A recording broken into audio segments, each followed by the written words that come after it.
Bien, los diagramas de flujo. Pues aquí, como ven ustedes, la imagen no es otra cosa más que utilizar alguna simbología específica, ¿no? Pero pues también es necesario que veamos a detalle cuál es esta simbología, qué es un diagrama de flujo y por qué lo vamos a utilizar, ¿sí?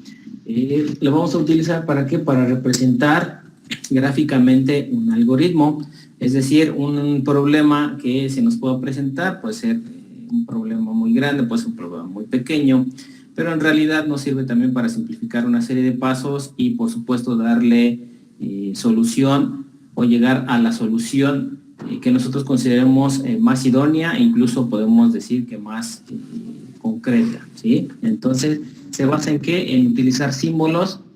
Como vemos, podemos graficar diferentes situaciones, ¿no? Podemos graficar en Excel, que ya lo hemos hecho, podemos hacer gráficas que representen algunos datos, podemos graficar algunos otros datos a través de otra simbología o utilizar algunos otros símbolos, como lo está haciendo aquí la imagen, como se nota aquí en la imagen, más sin embargo vamos a trabajar específicamente con simbología que tiene que ver los diagramas de flujo. Anteriormente ya habíamos visto, habíamos comentado que hay tres partes esenciales de lo que es esta simbología, lo que es el inicio, lo que es el fin, lo que son estas flechas del flujo de información y por supuesto tenemos dentro de estos dos, de lo que es el inicio de estos dos símbolos de inicio y fin, tenemos un procedimiento, tenemos un proceso en el cual tenemos que cumplir o tenemos que cubrir a través de qué, a través del flujo de la información.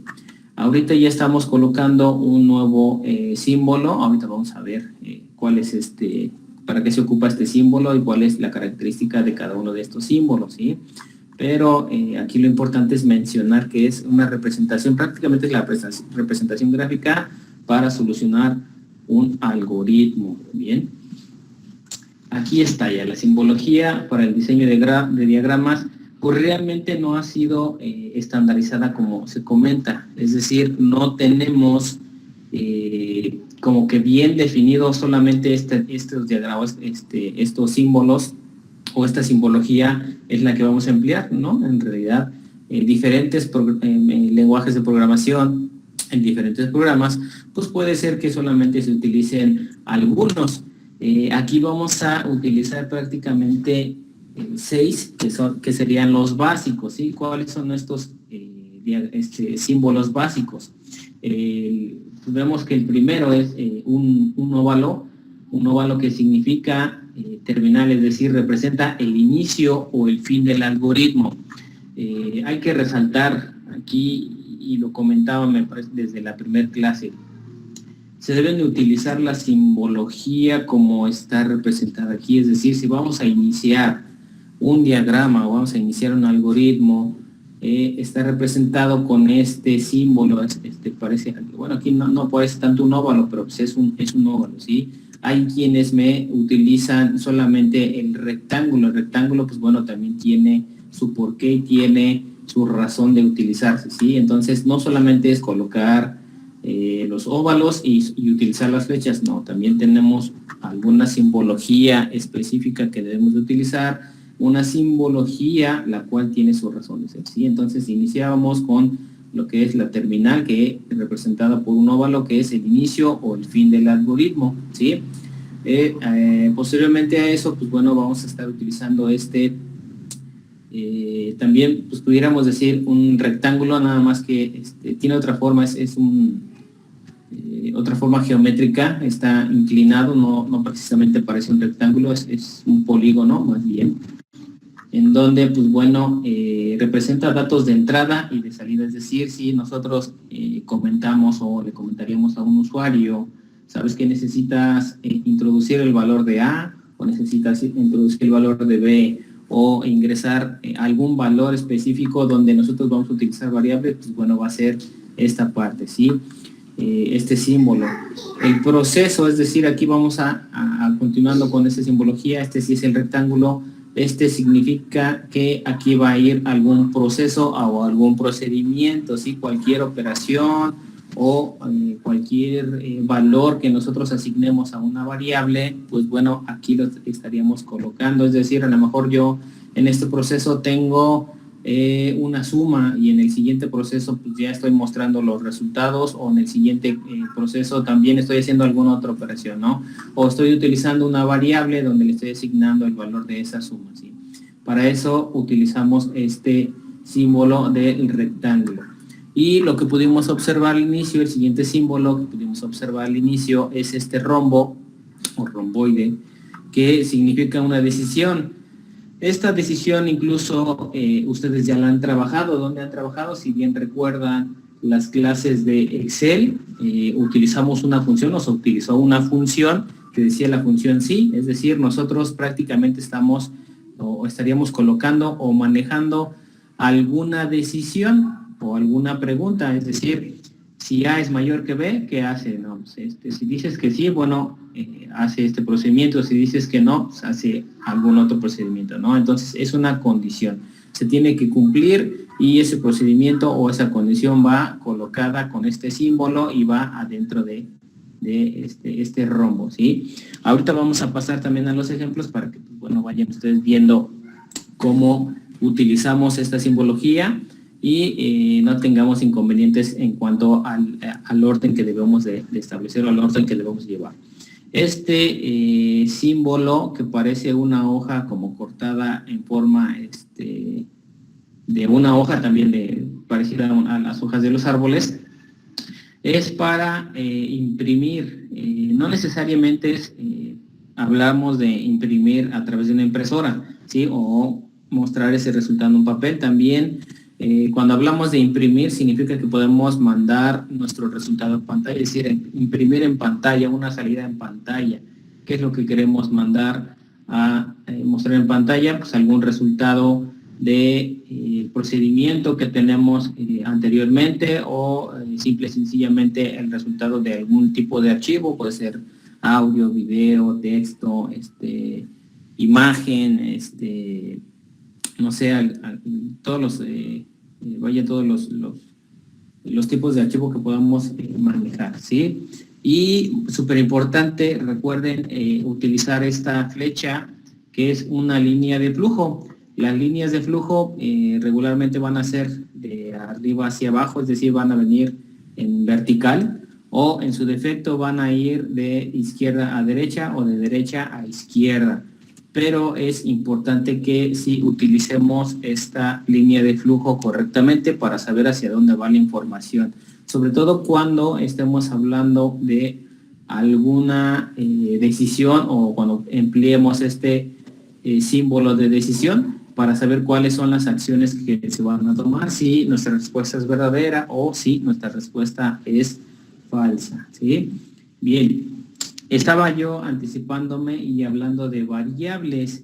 ¿Cuáles son las variables o qué es una variable? Una variable es un dato cuyo valor puede cambiar durante el desarrollo del algoritmo o ejecución del programa. Incluso, ¿dónde pueden encontrar estas variables? Ya han trabajado con estas variables, también las han utilizado en el campo o en el rubro de las matemáticas, ¿sí? Es donde aquí podemos establecer una transversalidad, es decir, vamos a encontrar cuestiones similares que tienen que ver con el campo de la matemática y los vamos a aplicar en lo que es esta programación, ¿sí? La constante, una constante es una localización en la memoria, es decir, un dato que permanece sin cambio durante el desarrollo del algoritmo. Nuevamente, tomando como ejemplo el rubro de las matemáticas, ¿qué pudiéramos decir que es una constante o cuál sería una constante? Bueno, pues todos sabemos cuánto vale pi, ¿verdad? Pi vale 3.1416, o al menos lo generalizamos de esa manera, ¿no? Aunque sabemos que tiene más decimales, pero ese valor no cambia, ese valor siempre va a ser constante. Es decir, también si me dicen, pues cuánto es la equivalencia o cuánto es lo que podemos encontrar en un metro, pues en un metro tenemos 100 centímetros. Ese es un dato que no vamos a cambiar, es un dato que es constante, ¿sí? Ese valor que tenemos, si me dicen, por decir, X vale 1 metro, bueno, yo también sé que 1 metro son 100 centímetros y eso no lo voy a poder cambiar, ¿sí? Me dicen X vale pi, ok, X tiene el valor de 3.1416. Son datos que no podemos cambiar o que no van a cambiar, que siempre van a estar constantes o siempre van a tener el mismo valor dentro de la ejecución de nuestro algoritmo o el programa, ¿sí? Bien, ¿qué vamos a estar utilizando también? Algunos operadores. ¿Operadores de qué tipo? Operadores aritméticos, es decir, vamos a estar utilizando la suma, la resta o esta simbología de suma, resta, multiplicación, división, el símbolo de por ciento, es decir, a lo mejor vamos a hacer algunos cálculos que nos permitan determinar algún IVA o algún porcentaje, sacar algunos porcentajes y por supuesto el signo de igual, ¿sí? Es decir, si yo llegase a hacer un algoritmo que me dice, pues haz la suma de dos números, pues bueno, ya sé que tengo que ocupar este operador aritmético de suma y por supuesto pues también el de igual, ¿no? Porque voy a sumar dos números, es decir, 1 más 1, pues ya mi resultado pues ya sé que es 2, ¿no?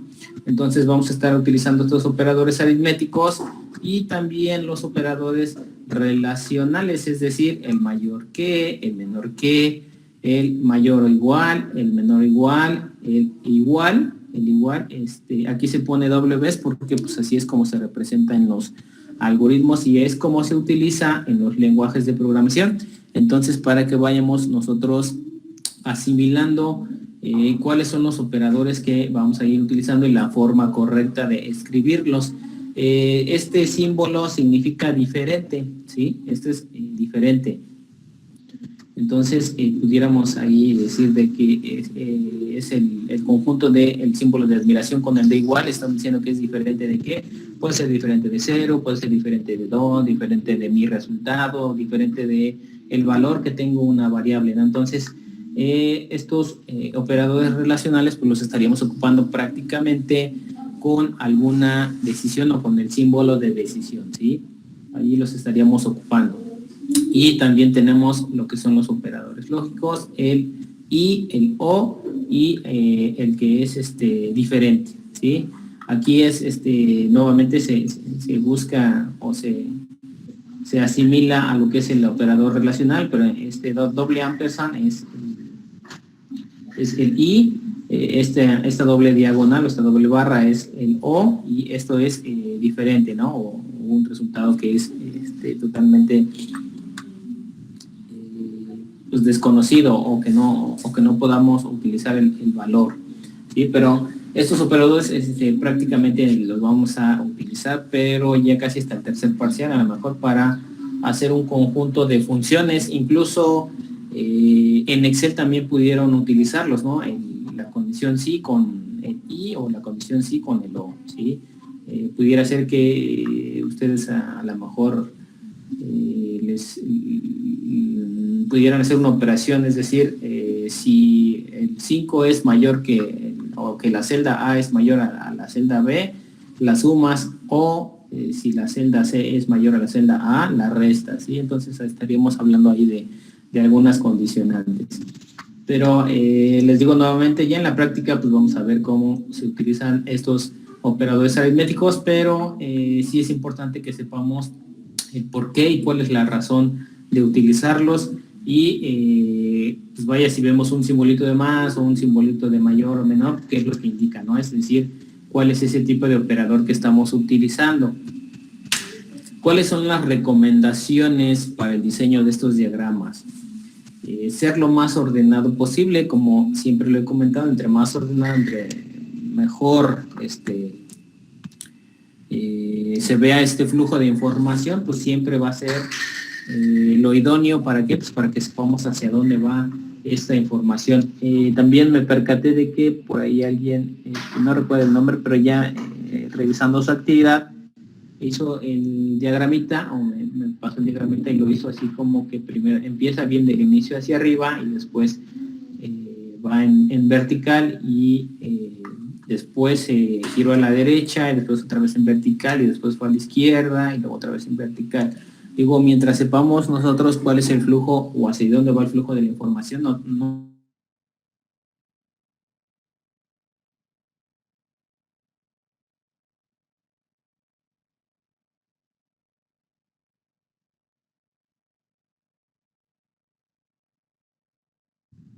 cerrado el fin del algoritmo porque pues no sabíamos hasta dónde termina. Entonces, para eso ya sabemos que utilizamos ahí el símbolo del óvalo, ¿no? Entonces es importante que podamos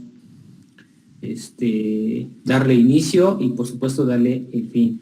Se deben usar solamente líneas de flujo horizontales y o verticales, ¿sí? Es decir, como lo comentaba, iniciamos con una vertical y pueden ser, este flujo de información ya puede ser hacia la derecha o hacia la izquierda, es decir, de manera horizontal, ¿sí? No podemos utilizar alguna de estas simbologías, alguna de estas flechas o conectores que tenga a lo mejor una curva, ¿no? Porque pues, no es lo correcto, es decir, debemos de seguir ese flujo de información como se establece o se está estableciendo de inicio aquí de esta manera, ¿sí?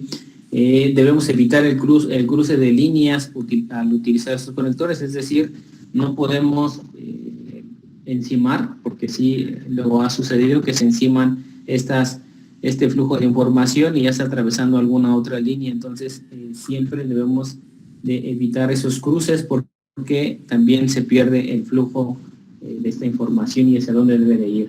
Los conectores, hay algunos conectores que se utilizan, es decir, a lo mejor en ese momento o la hoja que yo estoy utilizando pues no me alcanzó y necesita un conector, ¿para qué? Para continuar con otra hoja, pero de ser necesario hay que evitarlos, ¿sí? ¿Por qué? Pues para que precisamente no se pierda este flujo de información. Los símbolos se trazan de manera que puedan leerse nuevamente de arriba hacia abajo y de izquierda a derecha, ¿sí? Importantísimo, por eso lo recalco y lo vuelvo a mencionar. El flujo de la información hacia donde nosotros nos dirijamos es importante.